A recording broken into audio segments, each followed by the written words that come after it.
Welcome to the World War I History Podcast, produced by the MacArthur Memorial.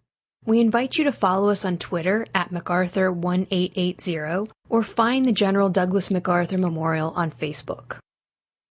This podcast was sponsored by the Ernst and Gertrude Tico Charitable Foundation.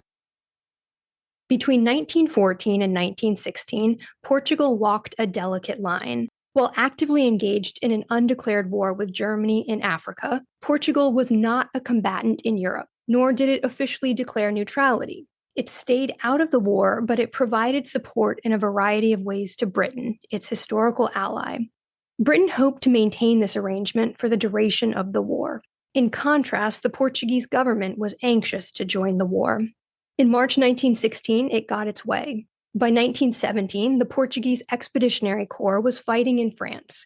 In the decades following World War I, the dominant trend in scholarship was to view the Portuguese Expeditionary Corps, or CEP, as incapable and even cowardly. More recent scholarship provides a more balanced picture of the CEP. And today we're going to focus on Portugal and the CEP in World War I, and our subject matter expert is Dr. Jesse Pyles. Welcome. Thank you for joining us today.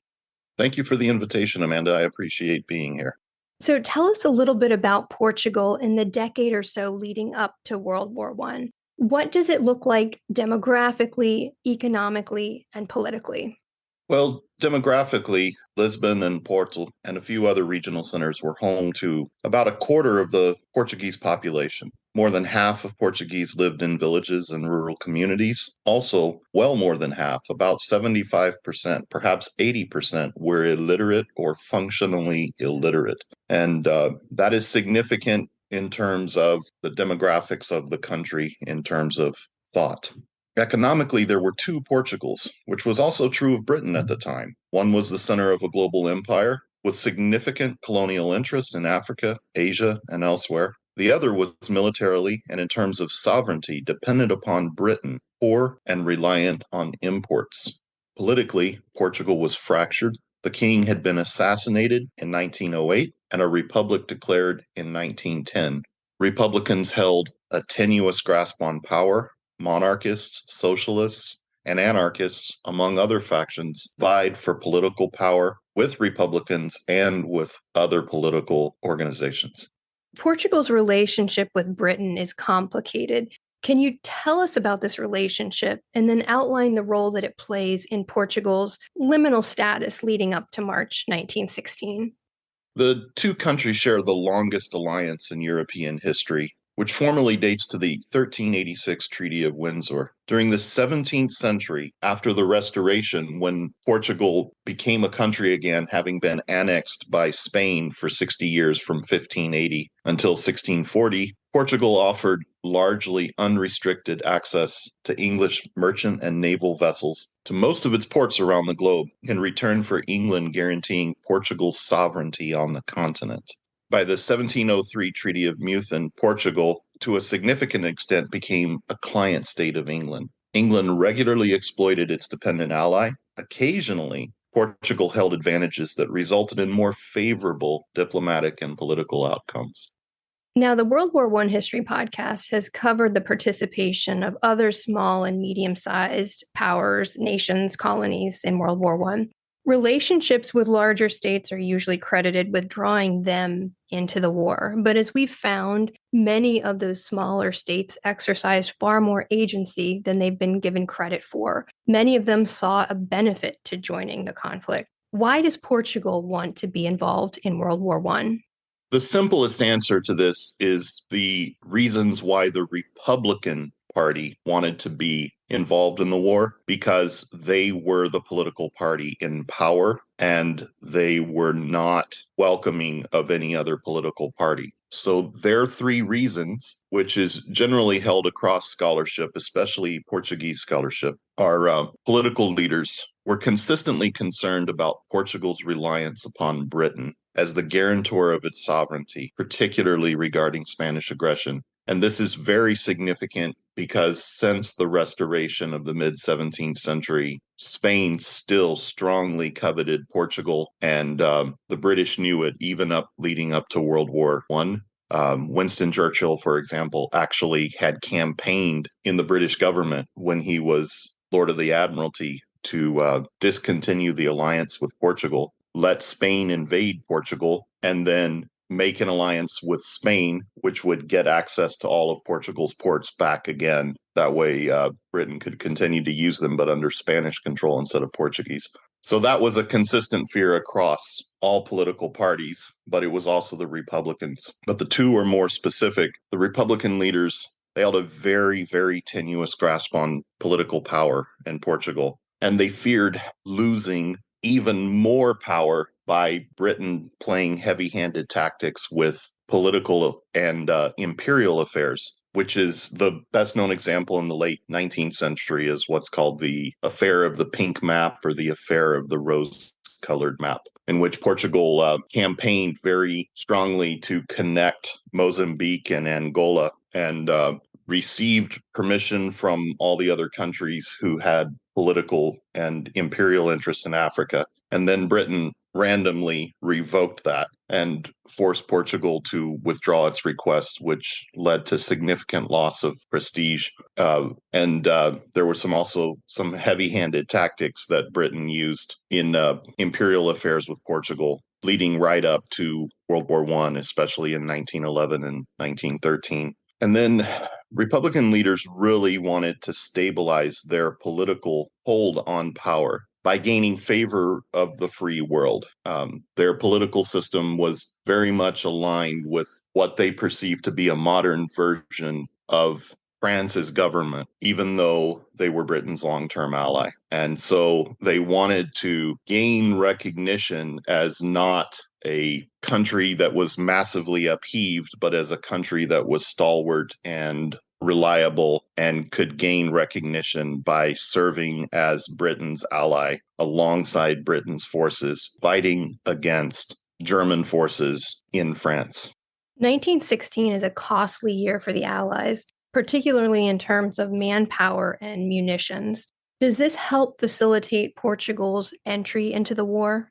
Manpower, not so much. As strange as that sounds, there's a comparison that always seems fitting. About 55,000 British soldiers were casualties on the first day of the Somme, and the entire Portuguese corps never exceeded about 60,000 men. So in terms of manpower, those 55,000 casualties that Britain suffered in one day were the equivalent, roughly, of all the men that Portugal ever sent to fight in France. So that's a question of scale right there. So Portugal could never really mobilize more than that. So manpower was not a significant factor in bringing Portugal into the war. Munitions, however, were in the early fighting. In the early years of fighting, especially in 1914, France was bearing the brunt of the German offensive, and they had previously, before the war began, sold a bunch of field artillery to the Portuguese government, and they had lost a significant amount of their artillery, and they asked Britain, who they knew was Portugal's ally, to buy back those guns that they had sold to Portugal. And Portugal said, sure, we'll sell them back at a discounted rate, but we want to get into the war. And Portugal and France agreed. The Portuguese were not prepared to get into the war straight away, so they sent the guns, and then Britain revoked the agreement to bring Portugal into the war by returning the guns to France. But in late 1915, Britain's naval vessels, its shipping vessels, had lost heavily because of the war in the Atlantic, and they needed shipping tonnage. And they noticed there were about 70 German vessels stationed in Lisbon and Oporto's harbors, which were under what was an undeclared neutrality. They were seeking protection under Portugal's undeclared neutrality. And so British diplomats began to question the Portuguese government about requisitioning those vessels. And Portuguese government did the same thing, which was, we'll requisition the ships if you invite us into the war. And it's a complicated matter because Britain wanted to avoid being implicated in the fact that they were inviting the Portuguese to steal the German ships, but they couldn't avoid it. So they actually extended the offer again for Portugal to join the war on the Western Front in return for requisitioning the German ships. And Portugal did that, which enraged Germany, and Germany declared war. Wow, that's such an interesting route into the war. How prepared is Portugal for war, and how popular is the war with the Portuguese people? Portugal is not at all prepared for war. That's just a simple fact, and it tends to be overstated by both Anglophone and Lusophone scholarship. And the reason why it tends to be overstated is that, in my estimation, no country was prepared for the Great War.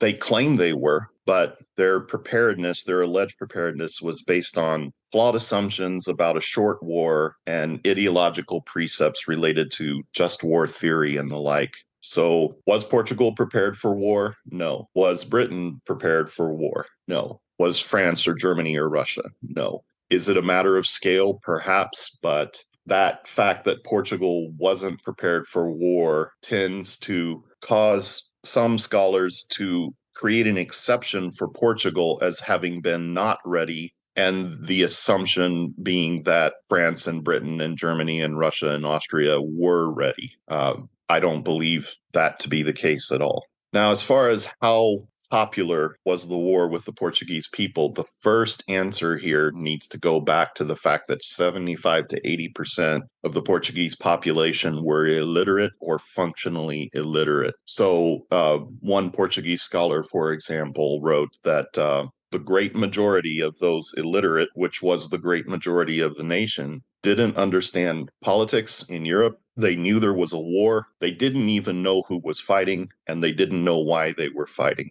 So in terms of how popular was the war with the Portuguese people, you really have to weigh heavily that 75 to 80% illiteracy into that connotation. So then you're left with somewhere on the order of only 1/5 to 1/4 of the Portuguese population who actually has an understanding of politics in Europe and the war and who's fighting and why they're fighting. So a lot of Portuguese and some English-speaking scholars have written extensively about the topic of the war's popularity, but really their sample size is only about 1/4 at most of the entire Portuguese population, and almost all of that statistical information comes from Lisbon and Oporto and a few other regional centers. And then you have to factor in that those were the literate people, and a lot of them were Republican or monarchist or socialist or anarchists who did not really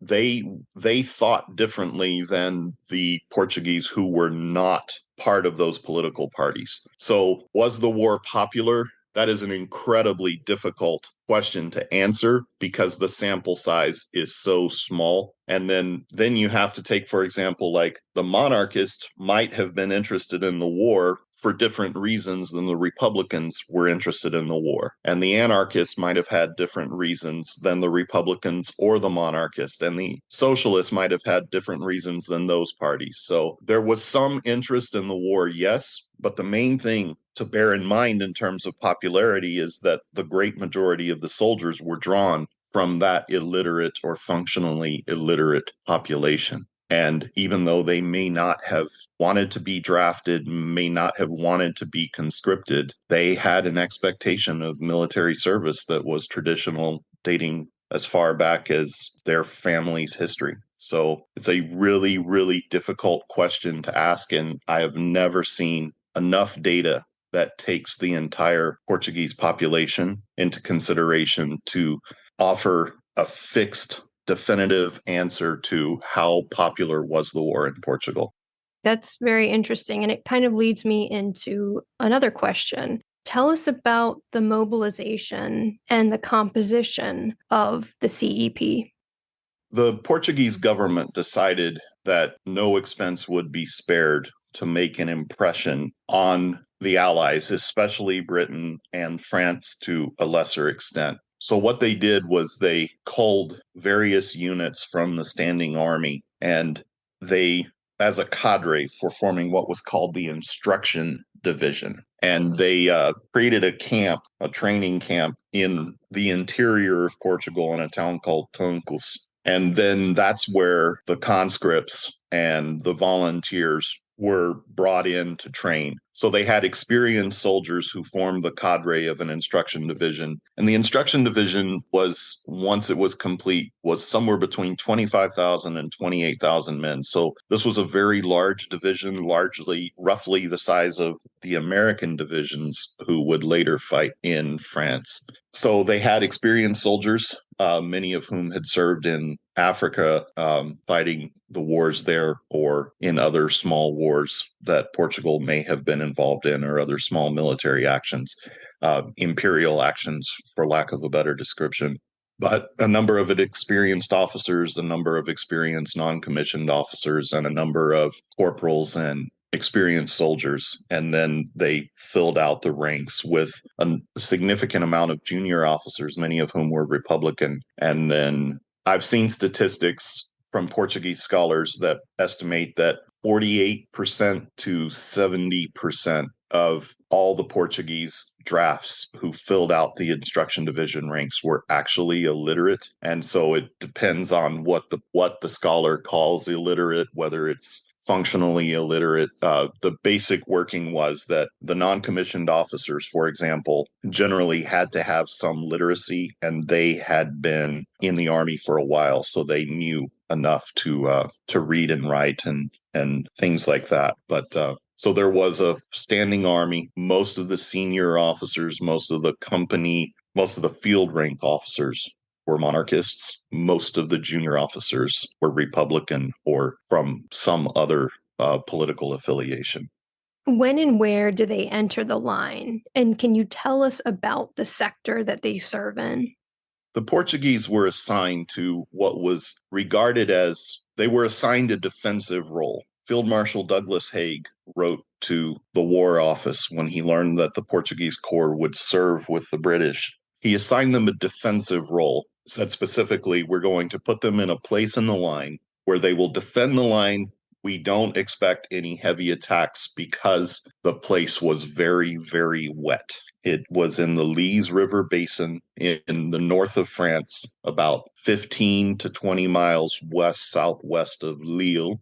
So very near the Belgian border, in a very, very flat piece of land, which had been, at least in part, reclaimed from the sea some long term beforehand. It was climatologically wet. It was very difficult to build and maintain any kind of trench system because of the mud, because of the flatness, because of the slow drainage. And that is why it was regarded as a safe sector, not so much because there wasn't strategic importance around it, which namely was the town of Hasbrouck, which is a railhead and supply depot for the British 1st and 2nd Armies. But the thought being that no major offensive could be launched there because of the flatness, the wetness, the mud, which would bog down any operation.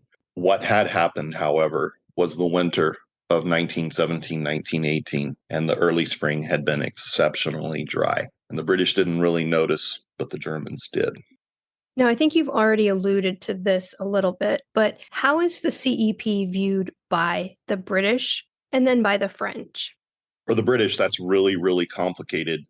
They were a long-term ally, absolutely. And the British regarded them and spoke of them as our ancient ally. That was the term used, our ancient ally. But military history, traditional military history, tends not to take into account that even in the 21st century, our modern understanding of race dates to the Victorian and Edwardian Britons. And they regarded the Portuguese as inferior, degenerate, indolent. There is a striking amount of literature that regards them as a dark-colored and degenerate race, direct quotes, well stocked with cunning and deceit, another direct quote. So they regarded them as truly racially and culturally inferior, not only to British themselves, but to most other Europeans. It didn't bode well for relations whatsoever in the Anglo-Portuguese alliance during the war. The French appear to have been marginally, somewhat curiously, and certainly patronizingly amused by Portugal's entry into the European War. There were some French officials and soldiers who suggested that the Portuguese would serve with France, even though they were British allies. But the Portuguese government did not give that any traction whatsoever. And to gain what they wanted their soldiers to serve alongside the British Expeditionary Force. The Germans regarded them as any other adversary. And I know that might be a difficult pill to swallow based on the historical interpretation of the Portuguese as incapable, inferior, cowardly. But there's no evidence whatsoever, despite many allegations to the contrary, that the Germans regarded the Portuguese as less than any other adversary that they were fighting on either front in Europe. The CEP spends about a year at the front. Tell us about this service. This goes very, very understated in both Portuguese and English language histories. Technically, the Lys River Basin was regarded as a safe sector, but it was regarded as a safe sector simply because major operations were not possible except in the summer months. But as far as hostilities, it was just about as violent as any other part of the front that is known for its violence. For example, around Ypres. So the Portuguese fought in a large number of significant trench raids, which are, small set piece battles, somewhere on the order of 10 to 12 of them. At least 3 or 4 were led by German assault troops. The Portuguese raided the German lines.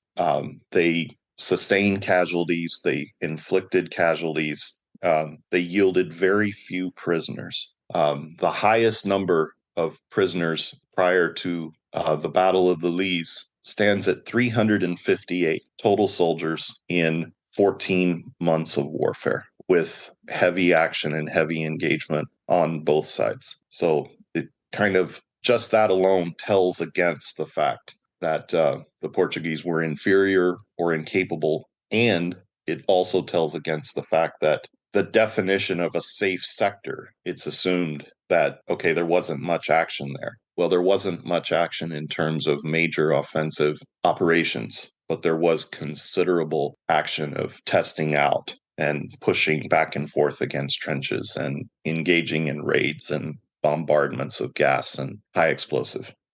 On April 9th, 1918, the Battle of Lys begins. Can you give us an outline of the classic British account of the battle? So the classic British account of the battle is strikingly distorted. The British account creates an exceptionalism for the Portuguese. One of my major arguments is that to evaluate how the Portuguese fought, we need to evaluate how the British fought on 21 March in Operation Michael, in which the British divisions defending the front line were overrun and destroyed as quickly or quicker than the Second Portuguese Division was overrun and destroyed in the Lys battle. And that's one thing that I've noticed that is terribly not, it's a comparison that isn't made, but absolutely should be. For example, on 21 March, on the 50-mile front that the Germans attacked on, within 45 minutes to an hour, the British had lost about a fifth of all the forces defending, simply because the heavy artillery bombardment, which destroyed the trench systems and allowed the Germans to penetrate the British front and take many, many of them prisoners of war. So the stalwart resistance to the German offensive began in what was described as the battle zone, which was about 3 miles behind the front, depending on where they were in the line.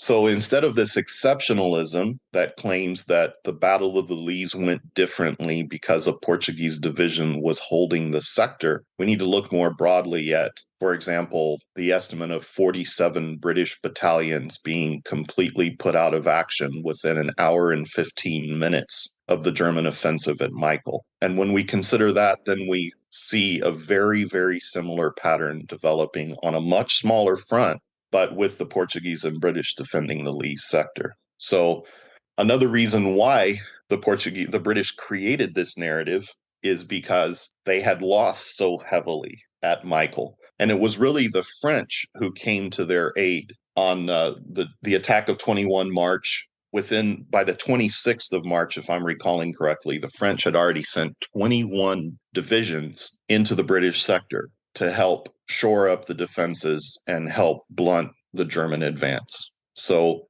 there was 19 days later, the Germans attacked again at the Battle of the Lys. And when they attacked on 21 March, there were only British soldiers the whole way. But when they attacked on 9 April on the Lys, there was a Portuguese division right in the middle of the line. So Haig, First Army Commander Henry Horn, and 11th Corps Commander RCB Haking created a narrative that the Germans attacked the Lys sector because the Portuguese held it. And they attacked it there because they regarded the Portuguese as a soft target. And as soon as they attacked the Portuguese ran along the 7-mile long front that they were holding. And that running, that alleged flight all the way to the sea, direct quote, is what allowed the Germans to penetrate the British First Army front, which was Horn's army, and attack the British divisions on the flanks, on the sides in the flanks, which explained why the battle did not go well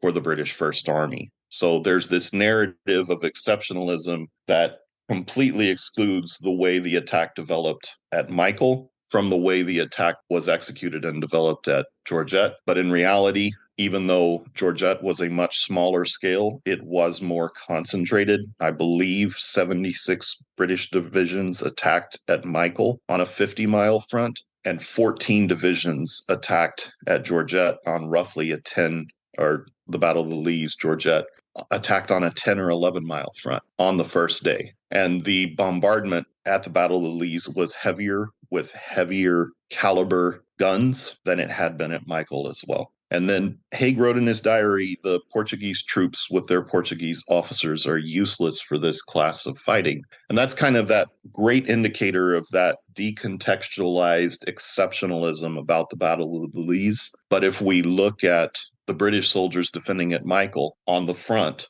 we would have to impartially also evaluate them as useless by Haig standards. I thought that was a very interesting part of your research. So again, I think you've already begun to allude to some of this, but give us your assessment of the battle and of the conduct of the Portuguese.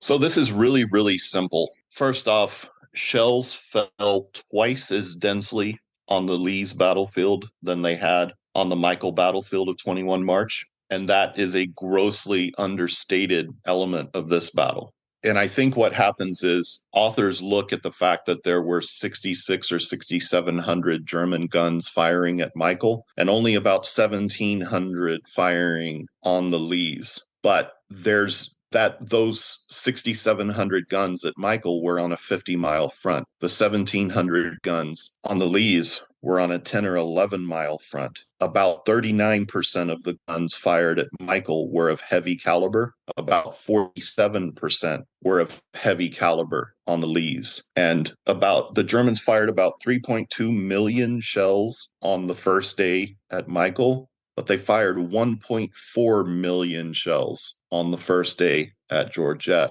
on a 10 to 11 mile wide front.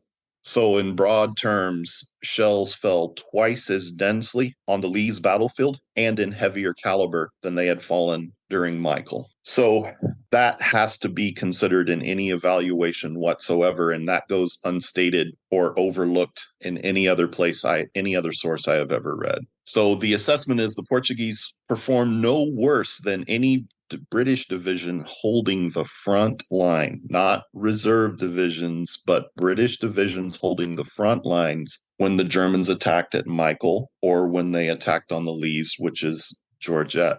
So, and then the other thing that goes unstated about this battle is that the Germans attacked only the south or right flank of the 40th Division, which was on the left flank, the north side of the Portuguese. So some of the narrative actually is based on the left flank of the 40th Division away from the attack.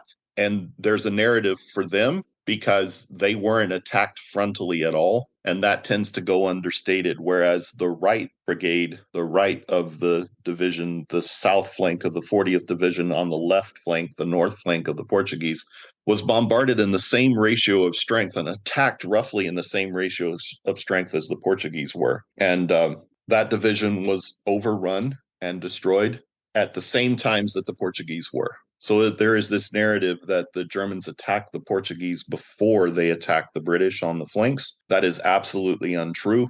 Haig created that narrative to justify the destruction of his forces by blaming the Portuguese. But the bombardment went from 4:15 in the morning until 8:15. It targeted the right front of the 40th Division and all of the Portuguese heavily. On the southern flank, the 55th Division, it was that bombardment. The British records, the combat records for that division describe the bombardment as desultory and slight. So that was an entirely different experience. So what we have is the British 40th Division right front being attacked, being bombarded and attacked in the same ratio of strength as the 2nd Portuguese Division, because both of those, the right of the 40th and all of the Portuguese, were in the very flat Lys River basin. The 55th Division was on the high ground on the southern end of the basin. And that division, so the Germans attacked the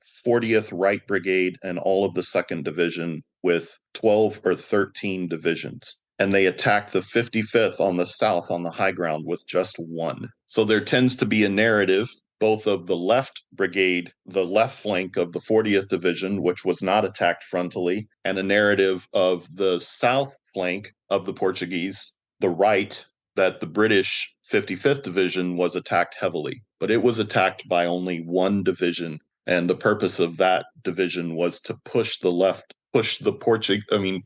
British 55th Division against the north bank of the La Baz Canal, in which they succeeded. So we have this terribly misleading narrative about the 121st or right/north brigade of the 40th Division, which was not attacked frontally. And we have this misleading narrative of the 55th Division, which was attacked by only one division as the dominant narrative. But what really happened was the right flank of the 40th Division and all of the 2nd Portuguese were in the flat basin. They were bombarded much heavier and attacked much heavier, and they were overrun at the same equal times. And all of the attack was directed to the northwest towards Hasbrouck, which was the supply depot and railhead that provided all of everything that the British 1st and 2nd armies needed. And it was as vital or more vital to the 1st and 2nd British armies in the north as Amiens had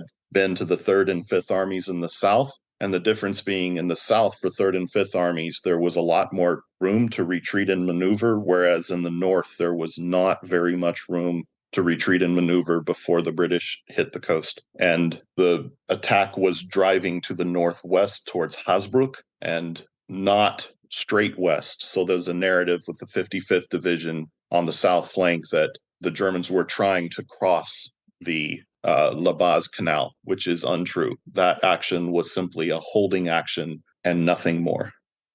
What happens to the CEP after the battle?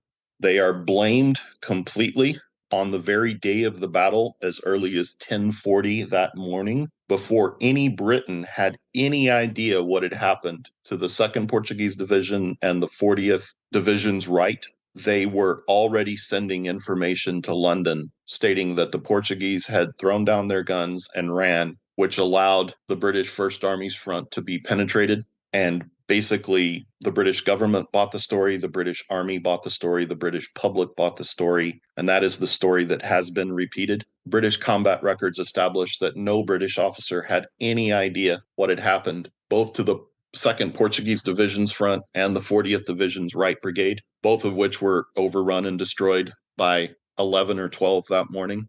The first report of the battle came out on the 12th of April, whereas Haig was already creating a narrative sent to the War Office in London by 10:40, blaming the Portuguese. So it was an incredibly bad and unjust press. So the Portuguese are marginalized, they're blamed, and they are essentially and effectively treated as laborers from that point forward. and there is a certain shame that is heaped upon them for being responsible.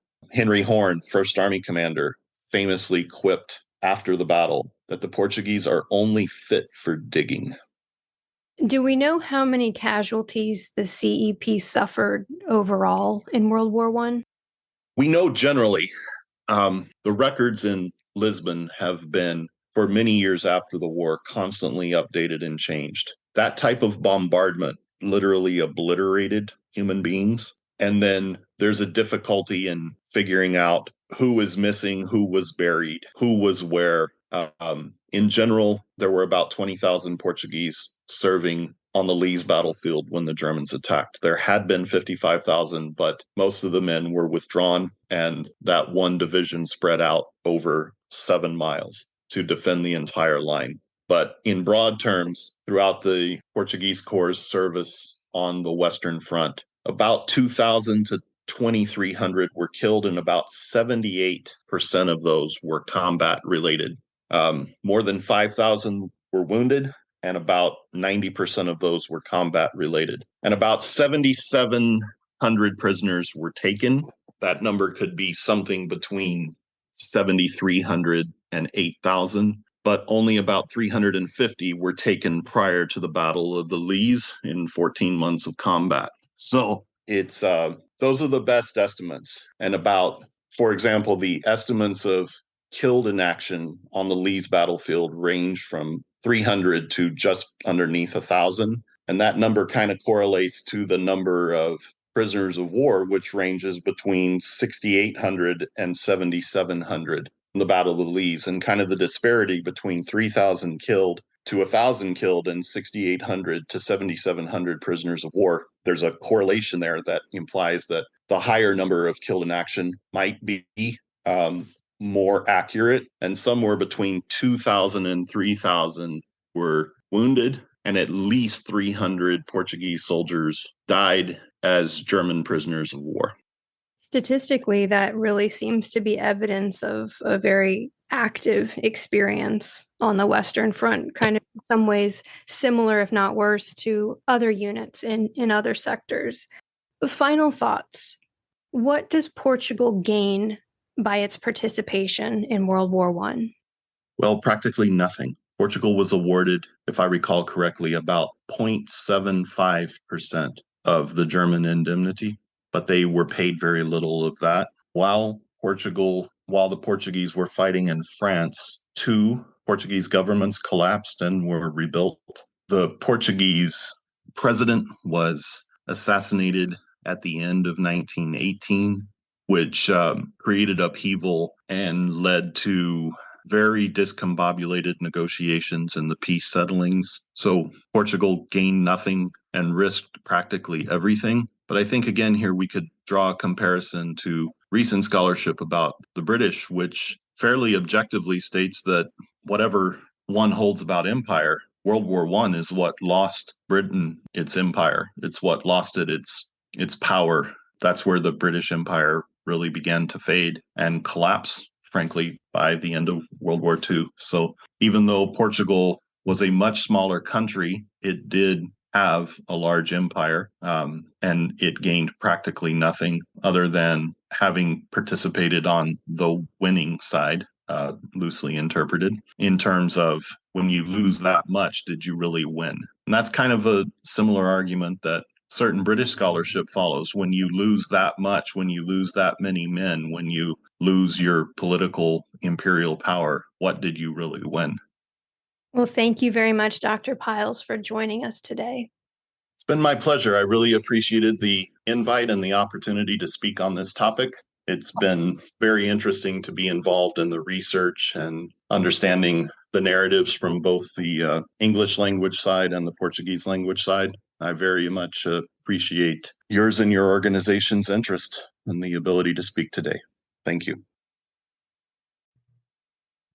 Thank you for listening. If you have questions, suggestions, or comments, we want to hear from you. You can find us on Twitter at MacArthur1880, on Facebook as the General Douglas MacArthur Memorial, or you can email MacArthurMemorial@norfolk.gov.